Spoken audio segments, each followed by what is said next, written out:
Hello and welcome. I am your host of What Are You Reading? What Are You Writing? Author Karen E. Osborne. I have five novels out. The latest is Justice for Emerson.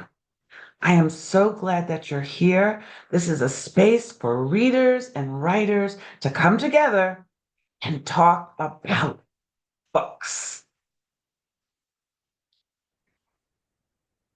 I am so excited to introduce all of you to Dr. Latina Roggero.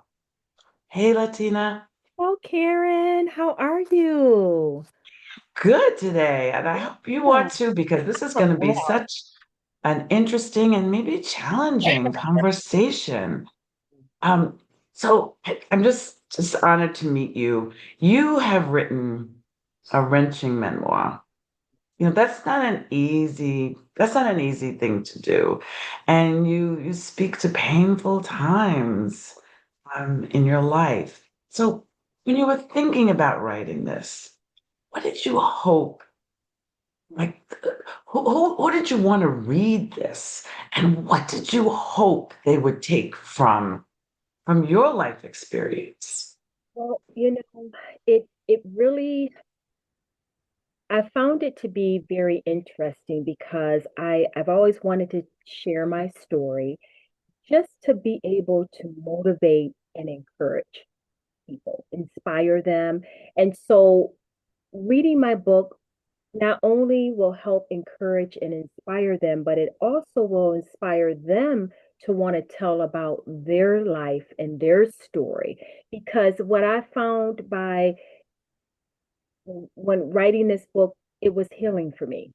And I didn't even realize it would be healing, but it has healed in so many different ways. But the different things that I went through in my life, the traumas, the remaining silent, the survival, living in survival mode.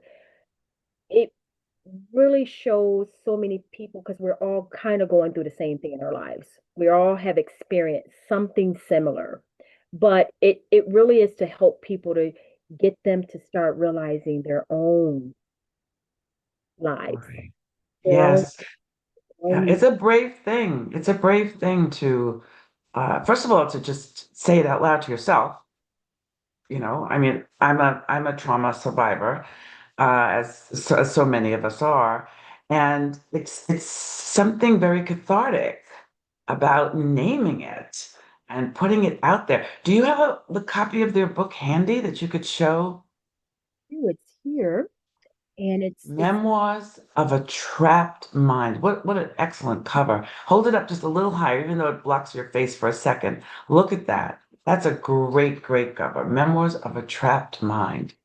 So when you were writing it, so now you've decided, I'm going to do this. I am going to tell my story. And between, taking the tissues and crying while you're writing, what else was the experience like of actually bringing up the memories, putting them all down? What was that writing experience like? interesting, especially at the beginning. I didn't really know how to start it off because my story was is really about a young teenager. I was young when I had both my daughters. I was 19 and 21. And starting it off, I didn't want to tell a whole story, but tell the meat of it because I'm one, I like to get straight to the point. I don't like to sugarcoat anything. I'm strictly straight to the point. Let's. And so I wanted to figure out how to do that. But I was able to figure it out by, telling like the beginning of growing up, what my child life was like. I did grow up with kind of my parents being strict. So I didn't really see life for what it was until I left home at 17. And that's when things started. And so that's when true life began for me. And I met my children's father. I thought I was in love, but it was definitely, not love because it was an abusive relationship. And so dealing with the abuse and then also dealing with finding myself, also having children. was a lot of different things happening going on. And um, I realized when I'm writing this book, I realized about myself where I was in my lifetime and where I didn't know. You know, you don't know what you don't know, especially when you're young. So it was an experience, and I can say that it was also healing, but it brought up so many things that I kind of, Yeah, so many emotions. And how long did it take you? How long did it take you to write it? it took about a year. It didn't take long. I had some Mm-hmm. help with my book. So it took about a year to really get it where I really wanted it to Get be. it all down and get it where you wanted to. Now, did your family, did you show the manuscript to members of your family? Did your children get to see it before you published it? My children, I had to kind of ask if they wanted their names, their real names to be in the book, and they said no, which was fine. Other than that, they didn't really know until I published the book. So they knew that I was writing it, my whole family, but no one really knew. I asked a few questions here and there, but it was really my story. So I wanted to make sure that I still respected everyone else, and I didn't use anyone's name other than my name. So Yeah. So after it came out, what kind of reaction did you get from family members? people were really happy. Everyone was happy. They were really like, I'm the first one in my family to publish a book.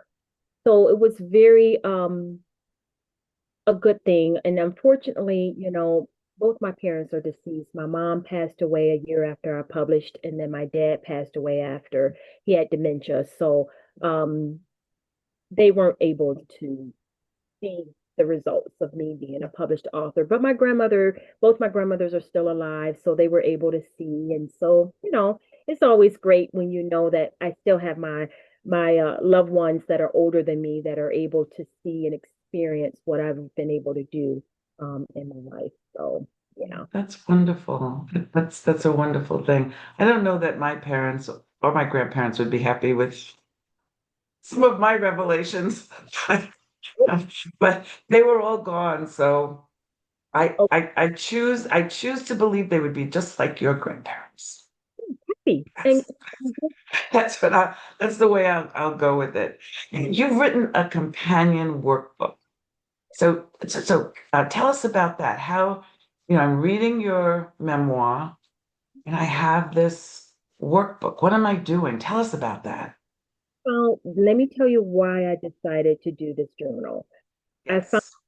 most people that read my book were so inspired that they wanted to tell about their own story. So that's where Mm, my 90-day healing journal came about. Basically, just to kind of help people along their journey. Even if you're not a writer and you don't really want to write, it's simple enough to where you write down how you feel for that day, and it's just to kind of get you started and get you thinking and reflecting on your life. mm. And so, and that's kind of why I decided to come up with my journal. It's a 90-day healing journal called Breaking the Silence. And it's really pretty. And actually it's in my living room. I don't have it with me right now, but it's on Amazon, and it's such a really it's just a great start for anyone that's not used to writing. I figured make it simple, short, sweet, and simple. Yeah. And people And who have why 90 days? Why 90 days? days is to me, and for me, 90 days, it hit home because that's when I felt for myself when I was able to really sit still and really focus on my life and writing my book. It took 90 days for me to really kind of reflect and start that writing process. Yeah. We have a minute. Is the living room close by? Could you grab it? Yes. Give me one Yes, second. I would love for everybody to see this cover, and I'd like to know kind of what some of the questions are. Don't you want to know some of the questions that she's posing in this workbook? So, memoir writing is so hard. Oh, look at this. Break the silence. 90-day journal to healing and truth. Okay, give us an example of a question you ask in there. It has a few different affirmations. So it gives a little overview at the beginning. And like the first one, it says, she is clothed with strength and dignity, and she laughs without fear of the future. And this is from the Bible, Proverbs 31:25. Naming your pain is not weakness, it's strength.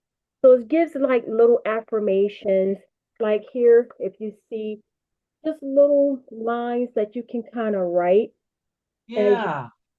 process. I made it simple. I didn't want it to be something where someone looks and say, I don't even know where to begin. But it Yes, you didn't want to be intimidating. exactly. Yes. Nations, and then some of the things like my truth today. Write about a time you showed courage even in pain, Mm, right? It's mm. something, you know, I but like it though. It's beautiful. I like that a lot. I truly believe that it takes courage to name your truth, to speak your truth. And, that's a wonderful thing. And I can see how the two together would really help people speak their truth. And that's a beautiful thing, whether it turns into a story or a book or just something comforting. Go back and look at. That's wonderful. Yeah. So, are you working on anything new? so I am. I have my third book, which is going to be the continuation for my first book. I actually ended it to where when people read it, they're going to be inspired to wait for that continuation to come back out. So I didn't tell everything about my story. It's actually starts from the time of me being a young mother, raising my daughters to now, where my life is today. And it's, being a caregiver for my parents, my adult sister, also my grandmother has been challenging, but I've been able to do it. But it's also been great things going on prior, to, currently right now in my lifetime. So I want to share that. My spiritual journey has been amazing. My healing journey, it's just been so awesome that I really want to get that out and really share that with the world. Oh, that sounds wonderful. Wonderful. Well, this show is What Are You Reading? What are you writing? So, is there something that you read that you could recommend to our audience? I'm actually almost done with it, but it's called The Seat of the Soul by Gary Lukav. It's Vukav, if I'm saying it correctly. But it's all about when you're transforming spiritually, when you're growing and you're evolving to your highest potential. That's what it's about. So it's about transformation from within. And it's a great book so far. I'm almost done with it, but I highly recommend for people to read it who's on that spiritual journey, healing journey. Sounds like another good book to read. So we've got three things we need. We need your two books and we need his book. This all sounds very, very good. So how can our audience find you? Where are you online? Do you have a website? Tell our audience how they can be in touch with you. The website, it's www.latinaroggero.com. That's my website. I am also on social media. I am LinkedIn, Dr. Latina Speaks on LinkedIn. I Mm. have Facebook, it's Latina Roggero. And then the real Latina Roggero is on Instagram. So I have Instagram, Facebook, and then LinkedIn. Yes, and your website.